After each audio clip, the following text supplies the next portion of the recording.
Let's start with the prayers. Nama Om Vishnu Padaya Krishna Prashtaya Bhutale Shrimate Bhakti Vedanta Swamin Iti Namine Namaste Saraswate Deve Gauravani Pracharine Nirvishesha Shunyavadi Paschatya Deshatarine Jai Shri Krishna Chaitanya Prabhu Nityananda Shri Advaita Gadadhara Srivasadi Gauravakta Vrinda Hare Krishna Krishna Krishna Hare Hare Hare Rama, Rama Rama, Hare Hare. So we are going through the second chapter of Bhagavad Gita as it is, and we have covered till shloka number 7. Shloka number 7, Arjuna surrenders to Krishna, accepts him as his spiritual master. Karpanya prachami tvam dharma sammu Preyasyan Nishchitam Bruhi Tanme Shishyasteham Shadhimam Tvam Prapannam. So he is accepting Krishna as the spiritual master. So till now the talk was on the friendly platform. So Arjuna was a friend of Krishna, and on the platform of friendship he was speaking to Krishna, and he was giving different arguments that why he should not fight this war. And when he was not able to come to any conclusion, then he surrenders to Krishna and asks him to tell him what is ultimately best for him. We will see from the next shloka today. This is also spoken by Arjuna. Nahi prapashyami mamapanudyat yat shokam uchchoshanam indriyanam avapya bhuma vasapatnam riddham rajyam suranam api chadhi. So here Arjuna is telling Nahi prat yat shokam uchchoshanam indriyanam. So this shoka or lamentation, which is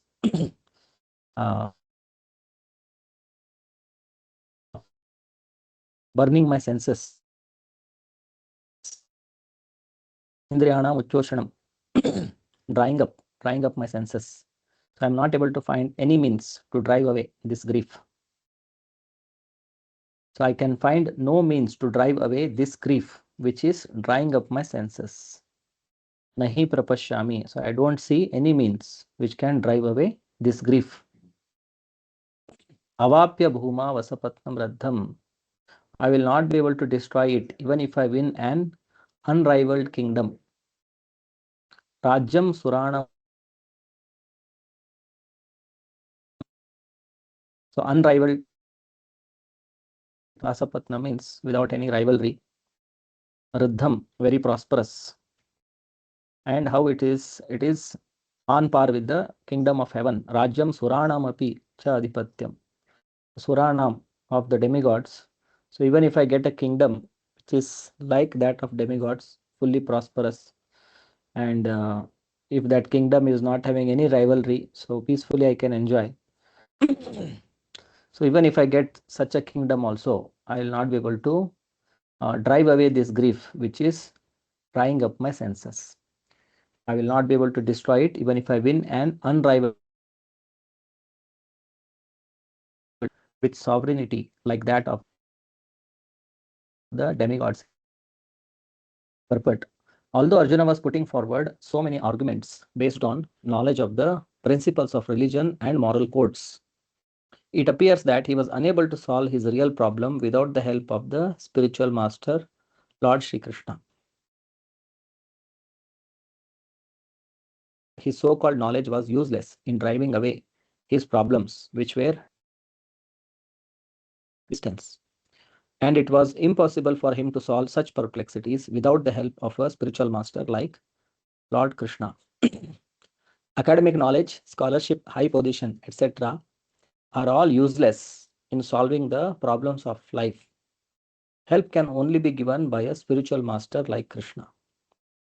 Therefore, the conclusion is that a spiritual master who is 100% Krishna conscious is a bona fide spiritual master, for he can solve the problems of life.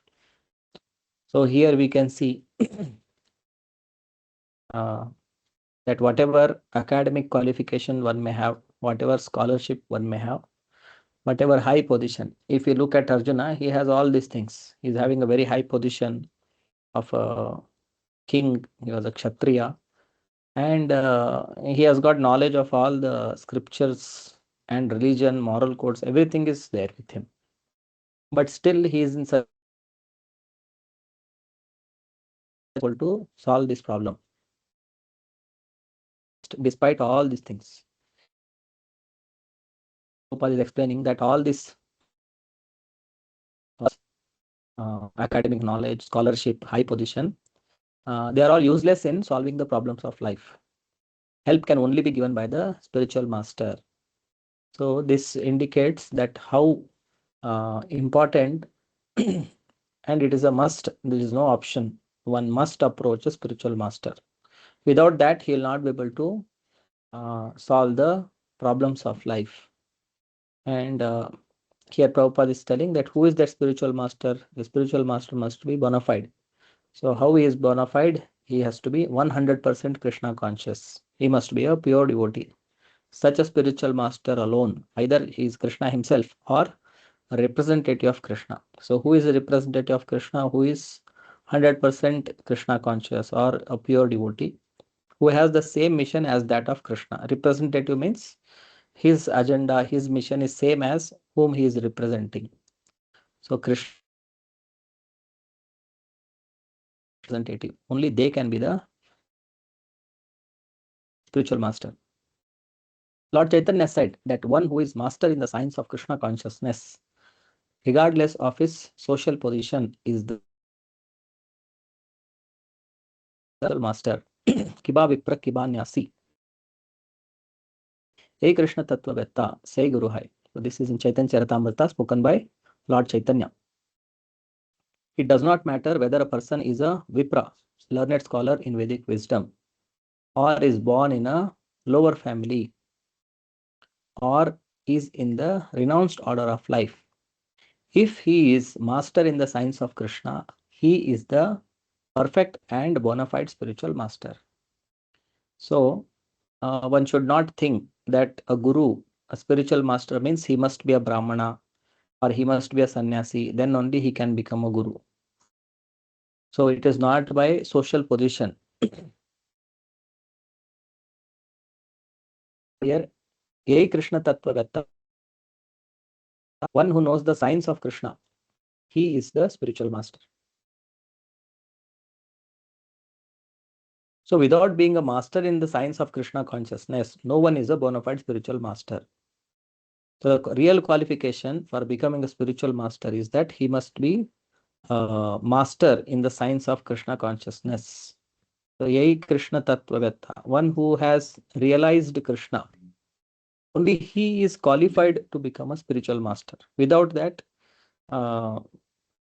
if somebody becomes a spiritual master, he is the innocent public. It is also said in the Vedic literature, Shat Karma Nipuno, Vipro Mantra Tantra Visharado, Avaishnavo Guru Nasyat, Vaishnava Gurus Shopacho Guru, Vaishnavaha Shopacho Guru. Vedic injunction that one who is expert Brahmana, expert in the Shat Karmas. Generally, Brahmanas are Patan Patan, Yajan Yajan, Dana Pratigraha. These are the karmas or the activities of a Brahmana. So Patan Patan means he should learn the scriptures and teach the scriptures. Patan Patan, Yajan Yajan, he should worship the Supreme Lord and also he should teach others how to worship the Supreme Lord. Then Dana Pratigraha, so he should accept charity and he should give charity. So Brahmana should not accept charity to build his house and accumulate riches. So that is not the purpose for which the Brahmana should accept the charity. The Brahmana should accept charity so that he spends that money in service of Krishna and distributes that money in the form of prasadam or in the form of building temples. So it is not for his personal accumulation. So Shat Karma Nipuno. So such a person is called a Brahmana. is expert in this Shat Karma and Mantra Tantra Visharada. He knows all the tantras, he is expert. But if such a Brahmana is not a Vaishnava, he is not a devotee of Vishnu, then he cannot become a Guru. So these qualification that he is a Nipuna in Shat Karma and Visharada in the Mantra Tantra and is a Vipra, very learned. So all these things are not the qualification to become a spiritual master. What is the qualification? Vaishnavas Shapacho Guruhu. He must be a Vaishnava. Does not matter where he has taken his birth. Here it is said, even if a person has taken his birth in the family of dog eaters or Chandalas. Chandalas means the Vedic society was divided based on their modes by which they are influenced. The three gunas, Sattva-guna, Rajoguna and Tamoguna, based on that they were classified as Brahmana, Kshatriya, Vaishya and Shudra, not by birth, by their qualities. And those who are even below the Shudras, they were called as Chandalas. Those eat even dogs. So if a person is born somehow in the family of dog eaters or the Chandalas, but later on if he he can become a very high. He is born in a very low birth in the family of a dog eater. A pure Vaishnava, he is qualified to become. On the other hand, a person is a fully qualified Brahmana, but he is not a Vaishnava. Then he cannot become Guru. So the person who is a pure devotee, fully Krishna conscious, that is the qualification to become a spiritual master. A scholarly Brahmana, expert in all subjects of Vedic knowledge, is unfit to become a spiritual master without being a Vaishnava or expert in the science of Krishna consciousness. But a person born in a family of a lower caste can become a spiritual master if he is a Vaishnava or conscious. The problem of material existence, birth, death, old age and disease, cannot be counteracted by accumulation of wealth and economic development. So whatever amount of wealth we accumulate, we do, these real problems of the soul, which is taking birth again and again, dying again and again, getting old and getting deceased. So they cannot be counteracted by wealth or economic development. So many advanced countries are there, very well established in their economy and a lot of money, but still they also have to go through disease. So counteract this problems of material existence. So these are the problems of material existence. As soon as we come into this material world, accept a material body, then along with that, these problems automatically come. Along with that, as along with the body, these problems automatically come. And they cannot be counteracted by this wealth or economic development or material education. Nothing can solve these problems of the soul, which is Janma, Mrityu and Jara Vyadhi. In many parts of the world, there are states which are replete with all facilities of life and economically developed, yet are still present. Any part of the world you go, either poor or rich, everywhere people are dying, they are getting old, they are getting diseases, and there is birth. So material advancement cannot solve these problems which come along with the material body. They are seeking peace in different ways, but they can achieve real happiness only if they consult Krishna or the Bhagavad Gita or and Srimad Bhagavatam, which constitute the science of Krishna or the bona fide representative of Krishna, the man in Krishna consciousness. So everybody wants peace and happiness, and even the richest countries also, they're not. That means these things cannot give peace and happiness. It may give some comfort, a comfortable life, but the satisfaction of the soul, the peace and happiness cannot be achieved. So if one wants real peace and happiness, irrespective of his material position, whether he is rich or poor, or the real peace and happiness can be achieved Krishna, or the scriptures like Bhagavad Gita and Srimad Bhagavatam, or the representative of Krishna, the bona fide representative of Krishna, the spiritual master. So only when we consult these things, then only one can achieve a real happiness and real peace. That's what here Arjuna is telling, that even a kingdom like heaven also cannot solve this problem which I am going through. That means material advancement, material prosperity cannot solve these problems of life.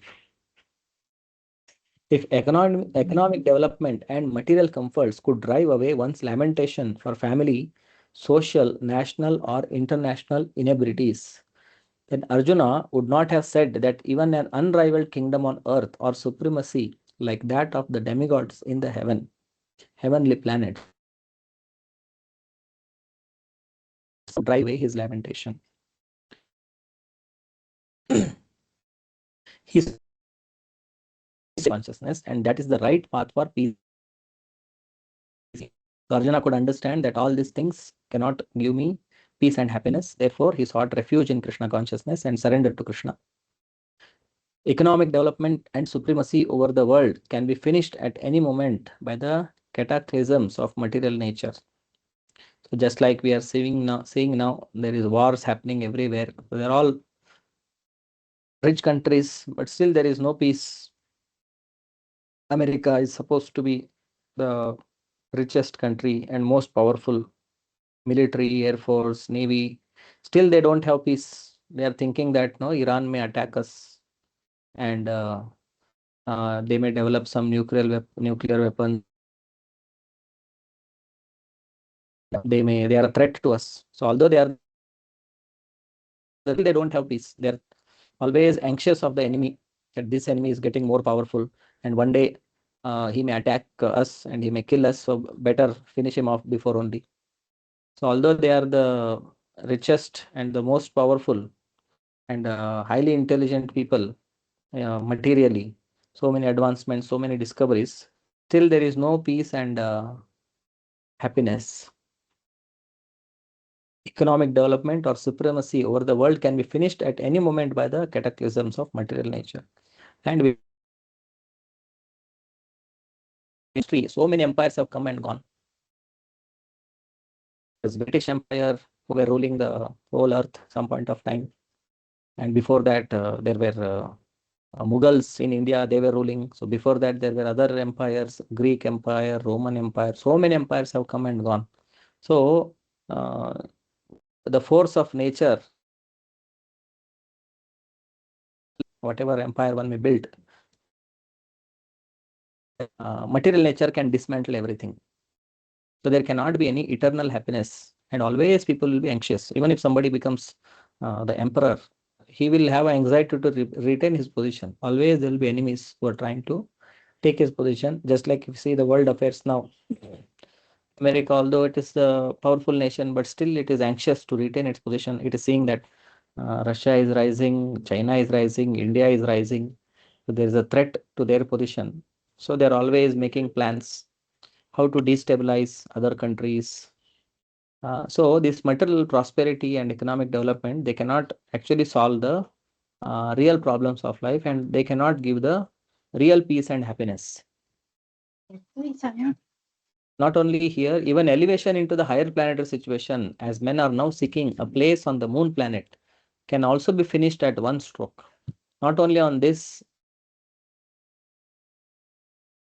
it's either by Vedic system of and go to sun, moon, planets, Svargaloka,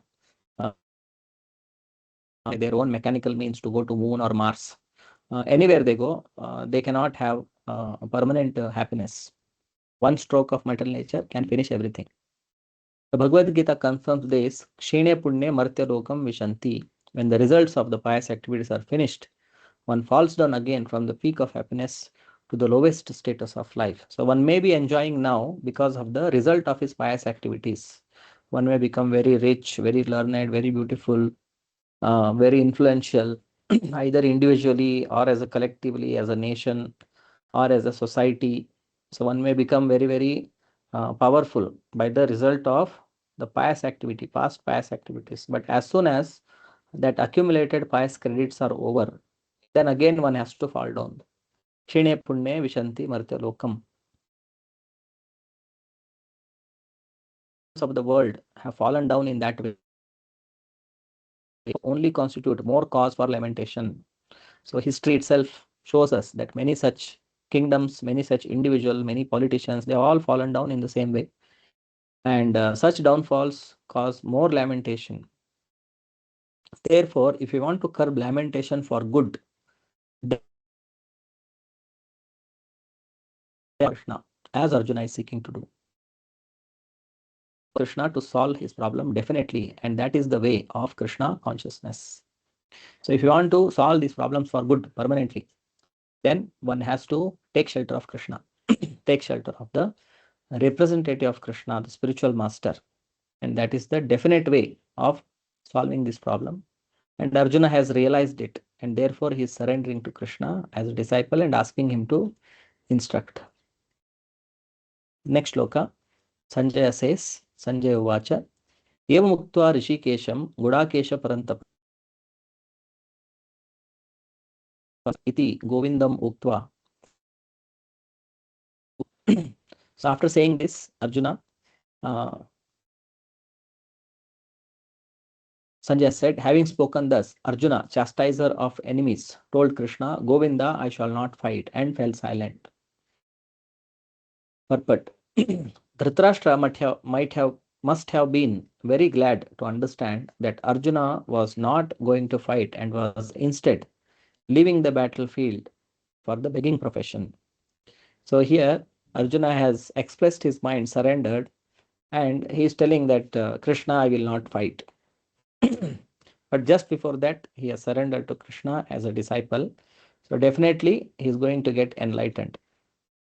But when he said this, that Krishna, I will, and on the battlefield is getting by Sanjaya to Dhritarashtra, who is sitting in Pura. And he is inquiring from Sanjaya what is happening there, and Sanjaya is explaining what is happening. So here Sanjaya said that Arjuna told this, and he fell silent, saying that I shall not fight. So when Dhritarashtra heard this, he must have been very, very happy that, oh, Arjuna is telling I will not fight.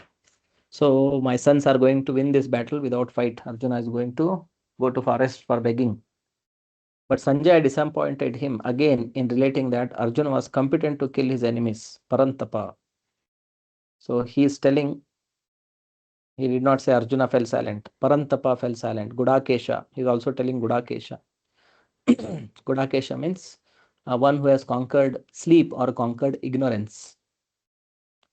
So here Sanjaya tactfully, although he is telling that Arjuna fell silent, but he is addressing Arjuna as one who has conquered ignorance or one who has conquered sleep, and one who is the chastiser of the enemies, Parantapa. Although he is telling now that I shall not fight, very soon he is going to the instructions of Krishna. So Sanjay is disappointed Dhritarashtra by telling Arjuna as a killer of the enemies. Although overwhelmed with false grief due to family affection to Krishna, the supreme spiritual master has indicated that he would soon be free from the false lamentation resulting from family affection and would be enlightened with perfect knowledge of self-realization or Krishna consciousness. So temporarily he is afflicted with this grief due to the affection for the family members. But he has surrendered to Krishna. So very soon he is going to come out of this lamentation and become self-realized or Krishna conscious, and would then surely fight. Thus Dhritarashtra's joy would be frustrated, since Arjuna would be enlightened by Krishna at the end, fight to the end. Whatever joy Dhritarashtra is having now, very soon it will be frustrated. Next shloka, shloka number 10.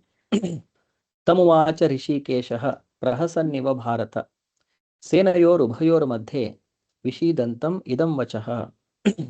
So to such grieving grieving Arjuna, Tamuvacha Rishikesha. So Rishikesha Krishna, he said, Prahasanniva Bharata. In smiling, Krishna is smiling and then speaking to Arjuna. Prahasanniva Bharata. Madhye Vishidantam Idam Vachaha. To him, Krishna smilingly spoke these words.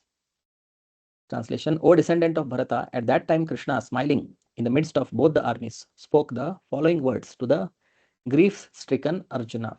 So now Krishna starts speaking as a spiritual master. So far he was speaking like a friend. Before also Krishna has given Ashochan and Vashochastam Prajnavadan. And now again Krishna is going to start giving his instruction of the Bhagavad Gita from next sloka onwards. So here Sanjay is telling that Krishna is smiling and going to speak to the grief-stricken Arjuna. The talk was going on between intimate friends, namely the Rishikesha and Gudakesha. As friends, both of them were on the same level, but one of them voluntarily became a student of the other. Krishna was smiling because a friend had chosen to become a disciple. So why Krishna is smiling? Because Arjuna is related with Krishna in a friendly relation, and now he is surrendering to him as a disciple. So seeing the situation, Krishna is smiling. As Lord of all, he is always in the superior position as the master. Accepts one who wishes to be a friend or a devotee, or who wants him. So this is a special character or the Supreme Lord, that although the position between living entity and Krishna is that of master and servitor, but when some living entity wants to relate with Krishna as a friend, as a son, as a lover, as a devotee, then Krishna agrees to relate with such a living entity in that kind of relationship. So this is a unique thing which we find in the Sanatana Dharma. There are other religions, but there you will not find that someone is a friend of God, someone is a lover of God, someone is a father of God. In other religion, God means he is a father of everyone. But Sanatana Dharma, Krishna consciousness, the Vedic religion, the living entities can have the relation of Vatsalya Bhava, or where God becomes, generally God is somebody is like a mother or father. So Krishna agrees to be controlled by his devotees. This is a special characteristics. This is a quality of Krishna, that he can be controlled by the love of his devotee, either as a friend or as a parent or as a lover or as a wife, even as a servant. So Krishna is controlled by, although he is the controller of everyone, but he can be controlled by the love of his devotee. When he was accepted as the master, he at once assumed the role and talked with the disciple like the master with gravity. So although there was relation of Sakhya Rasa between Krishna and Arjuna, the friendly relation, but when Arjuna surrendered, then immediately Krishna assumed the role of a spiritual master and started talking to him with gravity as it is required. Between friends will not lead to any conclusion, but the talks between disciple, they are serious talks. It appears that the talk between the master and the disciple was openly exchanged in the presence of both armies, so that all were benefited. So it was not that a secret thing. Arjuna, Krishna called Arjuna, going to speak you very confidential knowledge. It is only for you. Although Krishna says, I am speaking to you because you are my devotee and friend. Although it is confidential, but it was spoken openly for the benefit of everyone. So the talks of Bhagavad Gita are not for any particular person, society, or community, but they are for all, and friends or enemies are equally entitled to hear them. So even the enemies could hear that, not only the friends. The Bhagavad Gita is meant for everybody. It is not for any particular person or society or a particular community or a nation. It's only for Indians, it's only for Hindus, it's only for the Brahmins. It is not like that. Everybody to get this knowledge of Bhagavad Gita. Every human being can get this knowledge of Bhagavad Gita. Next shloka, spoken by Krishna. Shri Bhagavan Vacha Ashocha Nanvashocastvam Pragnavadamscha Bhashase Gatasun Agatasumscha Nanushocanti Panditah. So now Krishna starts speaking like the spiritual master, and the first lesson what he gives Arjuna is first here he is actually chastising Arjuna. Ashocha Nanvashocastvam. So Pragnavada, we are speaking very learned words. Pragnavadamscha bhashase. But Ashochan anvashocastvam, you are lamenting for that which is not worthy of lamentation.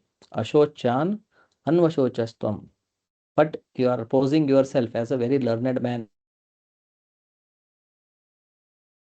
You know all the religion, moral codes, everything like that. But you are lamenting for something which is not worthy of lamentation. What is that? Gatasun agatasumscha na anushocanti panditaha. So you are lamenting for the loss of life. My friends will be killed, my relatives will be killed, my grandfather will be killed, my teacher will be killed. We are lamenting for their death. But those who are panditas, they don't lament for gata asun, agata asun. So they don't lament for living or dead. The Blessed Lord said, while speaking learned words, you are mourning for what is not worthy of grief.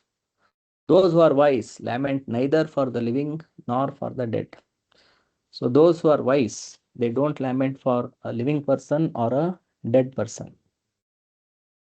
Purport. The Lord at once took and chastised the student. So in a place telling Arjuna that you are a fool. Instead of he is indirectly telling that you are a fool, because here is telling you are speaking very learned words, but you are lamenting which is not worthy of lamentation. So indirectly, Krishna is calling Arjuna that you are speaking like a fool, although you are posing yourself as a very learned man. So here he is chastising Arjuna, because now he is speaking like the spiritual master. The Lord said, you are talking like a learned man, but you do not know that one who is learned, one who knows that what is body and what is soul. So who is learned? So learned man means one who knows what is body, what is soul. So such a person does not lament for any stage of the body, neither in the living nor in the dead condition. So the body has got different stages. So it takes birth, then it starts growing, then it produces, starts getting old, then at one it's dead. So there are different stages of the body, but the soul is intact inside the body and it does not undergo changes. So a learned person, he does not lament for the any stage. Man, now he's not able to do his work, able to walk. Learned man will not lament. This body has become old. Everybody has to become old as long as we have got this material body.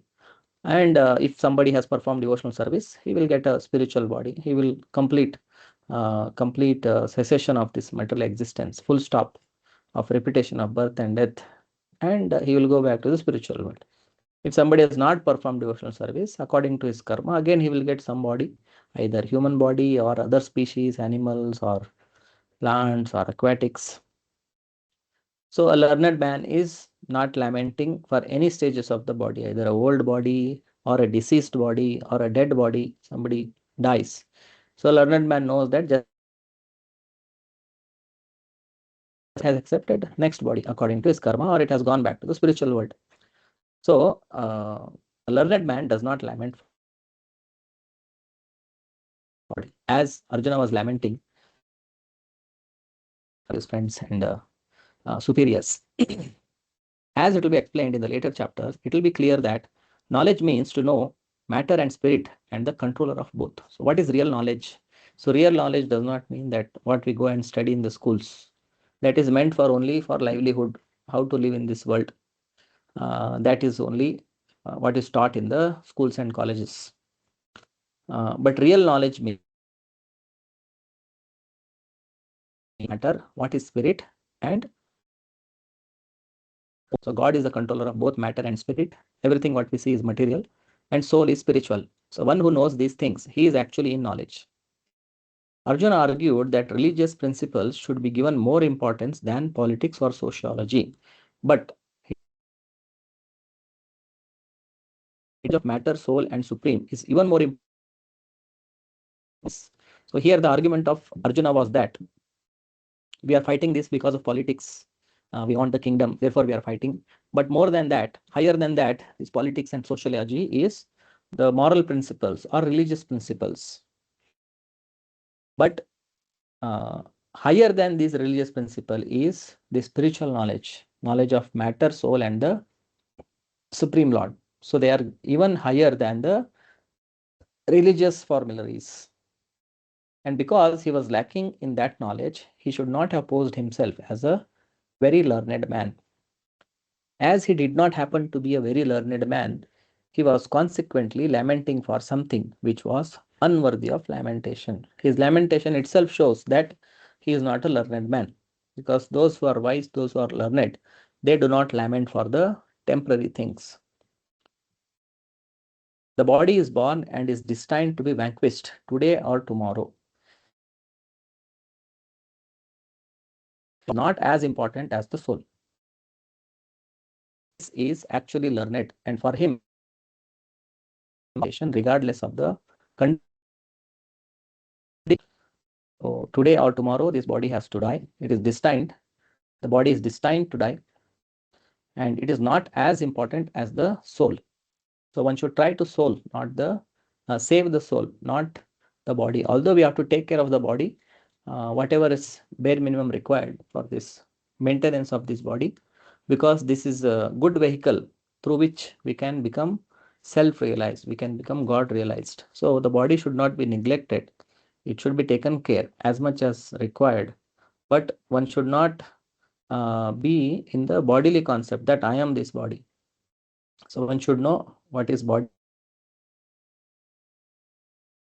and how much care should be given to the body and how much soul. So one who knows this, he is actually learned.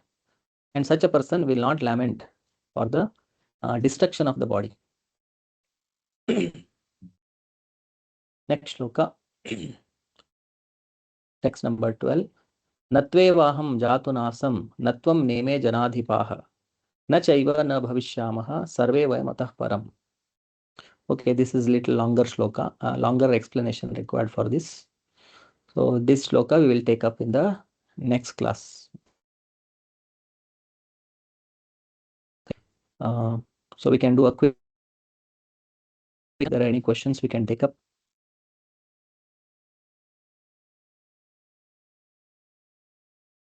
So we started from shloka number 8 today. So can somebody summarize, give some points what we understood today?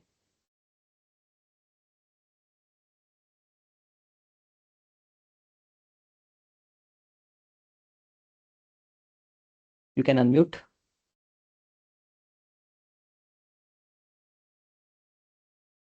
So who can become a spiritual master? What are the qualifications to become a spiritual master?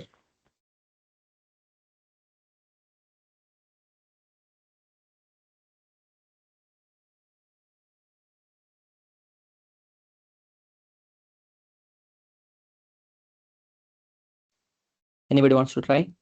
One who is fully Krishna conscious, he can become Yes. spiritual master. Yes, Prabhu. Correct.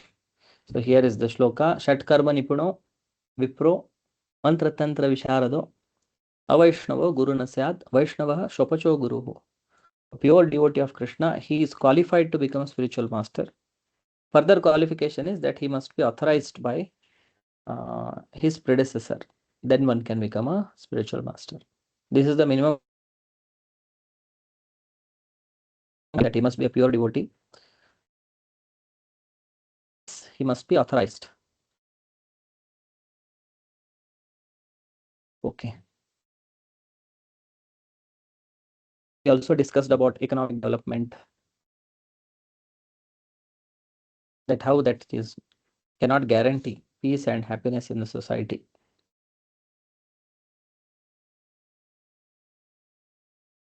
Can somebody explain that point?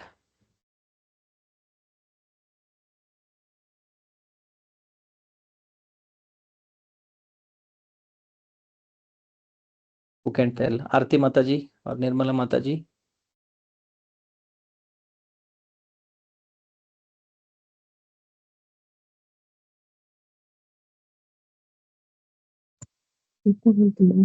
Hare Krishna, Prabhu. Hare Krishna Mataji.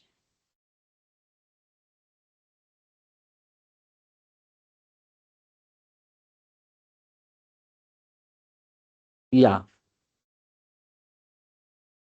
Sanjay.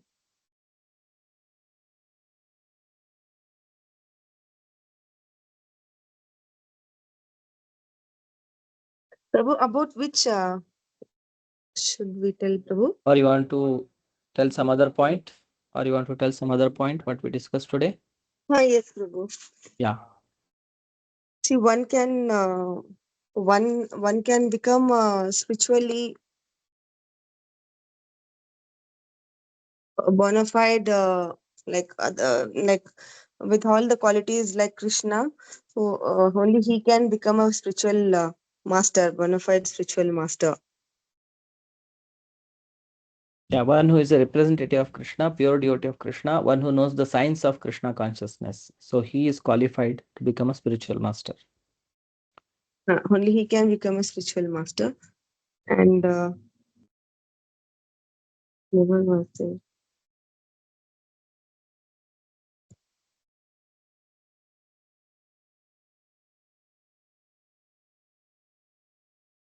Okay.